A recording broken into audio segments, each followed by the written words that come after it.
الحمد لله رب العالمين والصلاة والسلام على سيد الأنبياء والمرسلين سيدنا ومولانا محمد وعلى آله وأصحابه أجمعين.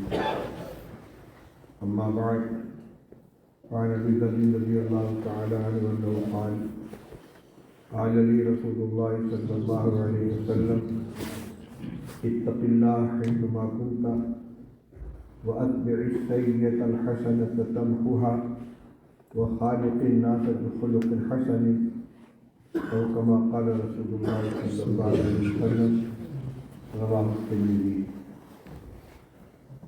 محترم بزرگوں اور عزیزوں بھائیوں، میں نے ابھی آپ کے سامنے حضرت ابو ذر رضی اللہ تعالیٰ عنہ کی روایت سے نبی کریم صلی اللہ تعالیٰ علیہ وسلم کی ایک مختصر نصیحت ذکر کی ہے. ابو ذر رضی اللہ تعالیٰ عنہ فرماتے ہیں کہ رسول اللہ صلی اللہ علیہ وسلم نے مجھ کو مخاطب کر کے ارشاد فرمایا اتق اللہ حیثما کنت، اللہ سے ڈرتے رہو، اس کی نافرمانی سے بچتے رہو، تم جہاں کہیں بھی رہو. نمبر 2، اتبع السیئۃ الحسنۃ تمحها، کوئی غلطی ہو جائے، کوئی گناہ ہو جائے تو کوئی نیکی کر لیا کرو جو اس گناہ کو مٹا دے. نمبر 3، خالق الناس بخلق حسن، تمام لوگوں کے ساتھ اچھے اخلاق سے پیش آیا کرو. یہ 3 نصیحتیں بڑی مختصر لیکن بہت ہی اہم و بہت جامع.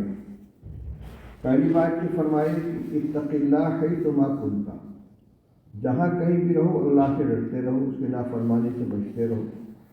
خلوت میں ہو جہاں کوئی دیکھنے والا نہیں، جلوت میں ہو لوگوں کے سامنے ہو، اپنوں میں جاننے پہچاننے والوں میں ہو جو ہم کو پہچانتا ہے، ہماری شخصیت سے واقف ہے.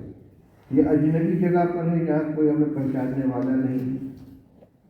مسجد میں ہے جو اللہ کی عبادت کی جگہ ہے، بازار میں ہے خرید و فروخت کرنے کی، آفس میں ہے، کارخانے میں ہے، بال بچوں میں ہے، دوست احباب میں ہے، کہیں بھی رہے. ایک بات پیش نظر ہے کہ اللہ کی نافرمانی سے اپنے آپ کو بچانا ہے.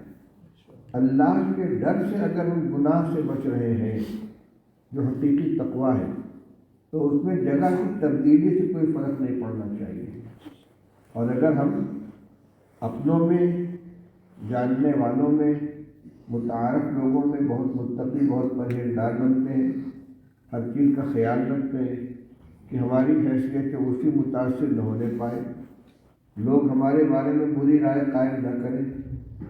لیکن اگر ہم کسی ایسی جگہ پہنچ جاتے ہیں، فلائٹ میں سفر کر رہے ہیں، ٹرین میں چل رہے ہیں، کسی اجنبی جگہ پر چلے گئے جہاں کوئی ہمیں جاننے والا نہیں ہے، کوئی پہچاننے والا نہیں ہے، تو پھر آزاد ہو گئے. تو اس کا مطلب یہ ہوا کہ اللہ کے ڈر سے ہم نے گناہ کو نہیں چھوڑا ہے، بلکہ اپنی عزت اور اپنی حیثیت بچانے کے لیے اپنے آپ کو گناہوں سے بچایا ہے. اس لیے حضور نے فرمایا اتق اللہ حیثما کنت، کہیں بھی رہو، اپنوں میں رہو، اجنبیوں میں رہو، مسجد میں ہو، گھر میں ہو، بازار میں ہو، خلوت میں ہو، جلوت میں ہو، تنہائی میں ہو، مجمع میں ہو، زمانہ کوئی بھی، رمضان کا مہینہ ہو، غیر رمضان کا مہینہ ہو، ہر وقت، ہر جگہ، ہر حال میں اللہ کی نافرمانی سے اپنے آپ کو بچاتے رہو. یہ بہت بنیادی تعلیم ہے. دوسری ہدایت نے فرمائی اتبع السیئۃ الحسنۃ تمحها، ہم کوئی بھی نیکی کرتے ہیں اور کوئی بھی بدی کرتے ہیں تو نامہ اعمال میں سب کو لکھا جاتا ہے، اور قیامت کے دن ہر ایک کا وزن کیا جائے گا. فمن ثقلت موازینہ فہو فی عیشۃ راضیہ واما من خفت موازینہ فہو ہاویہ. جس کی نیکیوں کا پلڑا بھاری ہوگا وہ کامیاب ہو جائے گا، جس کے گناہوں کا پلڑا بھاری ہوگا وہ ناکام ہو جائے گا. تو رسول اللہ صلی اللہ علیہ وسلم فرماتے ہیں کہ اگر کوئی گناہ ہو جائے تو کوئی نیکی بھی کر لیا جو اس کو مٹا دے. مٹانے کا مطلب یہ ہوا کہ ایسی نیکی کرو جو اس گناہ کو مٹا سکے. ایسا نہیں کہ ہر نیکی ہر گناہ کو مٹا دے گی. نماز نہیں پڑھا ہے اور صدقہ کر رہے ہیں، کسی کا حق مار لیا ہے اور صدقہ خیرات کر رہے ہیں، نہیں.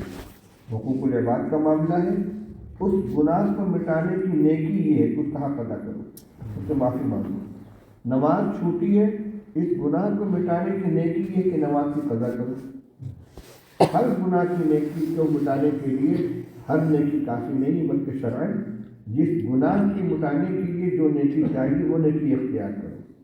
بعض روایات میں ہے رسول اللہ صلی اللہ علیہ وسلم اذا قلت لصاحبك تعال اقامرك فليتصدق، اگر کسی نے اپنے بھائی سے کہا کہ آؤ جوا کھیلیں تو اس کو چاہیے کہ فوراً صدقہ کرے۔ کیوں؟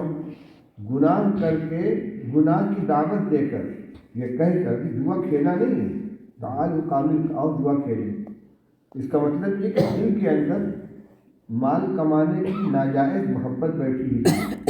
اس محبت کا علاج یہ ہے کہ فوراً اپنے پاس جو موجود ہے اس میں بھی صدقہ کرو۔ دوسری بات یہ ہے کہ کسی کو گناہ کی دعوت دینا اللہ کو ناراض کرنے والا عمل ہے، اور صدقہ خیرات اللہ کے غصے کو ٹھنڈا کرنے والی چیز ہے۔ اور صدقۃ تطفئ غضب الرب، صدقہ اللہ کے غصے کو ٹھنڈا کرتا ہے۔ اگر یہ غلطی ہو گئی ہے تو فوراً کچھ صدقہ کرو تاکہ اللہ کا غصہ ٹھنڈا ہو۔ اسی طرح روایت میں من قال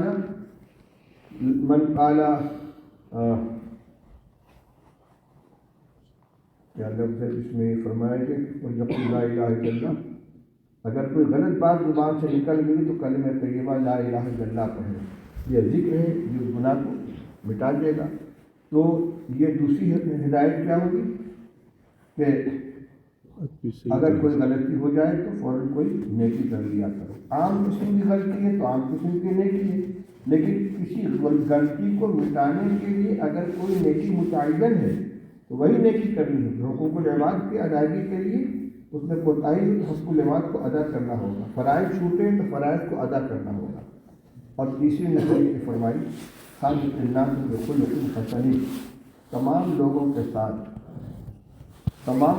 ساتھ اچھے اخلاق سے پیش آیا کرو۔ یہ بہت اونچی چیز ہے۔ حدیث میں آتا ہے کہ قیامت کے دن نامہ اعمال تولنے کا جو ترازو ہوگا اس میں سب سے وزنی چیز خلق حسن ہوگا، اچھے اخلاق۔ رسول اللہ صلی اللہ علیہ وسلم کی تعریف ہے کہ یقیناً لعلی خلق عظیم، آپ بہت اونچے اخلاق کے اوپر ہیں، آپ اسی کی تعلیم دے رہے ہیں۔ اعف عمن ظلمک واحسن الی من اساء الیک، اگر کوئی تمہارے ساتھ زیادتی کرے تو اس کو معاف کرو، اور اگر وہ کوئی برائی کرے تو بدلے میں اس کے ساتھ اچھائی کرو۔ حضرت حسن رضی اللہ تعالیٰ رسول اللہ صلی اللہ علیہ وسلم کے نواسے، بہت نظیف الطبع، بڑے نازک مزاج آدمی تھے۔ کھانے کے لیے بیٹھے، ان کا غلام یا باندی سالن کا کسی رکابی لے کر آ رہا تھا، ٹھوکر لگی، سارا سالن ان کے اوپر گر گیا، بالکل غصے میں ہو گئے۔ اس نے دیکھا، اس نے فوراً کا والکاظمین من الغیظ، اللہ تعالیٰ فرماتے ہیں کہ غصے کو پی جانے والی، غصہ ٹھنڈا ہو گیا۔ پھر اس نے کہا والعافین عن الناس، لوگوں کو گناہوں کو، غلطیوں کو معاف کر دینے والی، لقد عفوت، جو میں نے معاف کر دیا۔ اس نے کہا واللہ یحب المحسنین، اللہ تعالیٰ احسان کرنے والوں کو پسند کرتا ہے۔ اس نے کہا انہوں نے فرمایا اعتقتک کا، جب میں نے آزاد کر دیا۔ ایک ایک چیز کو سنتے جا رہے ہیں، عمل کرتے جا رہے ہیں۔ تو خود رسول اللہ صلی اللہ علیہ وسلم کے بارے میں عائشہ رضی اللہ عنہ فرماتی ہیں رسول اللہ صلی اللہ علیہ وسلم نے پوری زندگی کبھی اپنی ذات کے سلسلے میں کسی سے بدلہ نہیں لیا، سخت سے سخت اذیت پہنچائی کہ مجھے کوئی بدلہ آپ نے لیا۔ ہاں، دین کے سلسلے میں کوئی کوتاہی ہوتی تھی اس پر گرفت فرماتے تھے، لیکن اپنی ذات کے سلسلے میں آپ نے کبھی کسی سے بدلہ نہیں لیا۔ یہ تین ہدایتیں ہیں، ہمیں ان کو یاد رکھنا چاہیے، ان پر عمل کرنا چاہیے۔ نمبر 1، جہاں کہیں بھی رہو اللہ سے ڈرتے رہو، نافرمانی سے بچتے رہو، گناہوں سے پرہیز کرو۔ نمبر 2، بولیے، اگر کوئی غلطی ہو جائے تو فوراً نیکی کر لو جو گناہ کو مٹا دے۔ نمبر 3، تمام لوگوں کے ساتھ اچھے اخلاق کا معاملہ کیا کرو، اچھے اخلاق کے ساتھ پیش آیا کرو۔ اللہ تعالیٰ ہم سب کو ہدایت فراہم کرے گا۔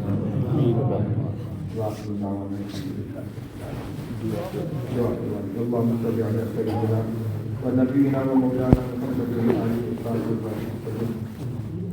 اللهم اغفر لنا ترد وترضى من القول والفعل والعمل والنية والصلاح.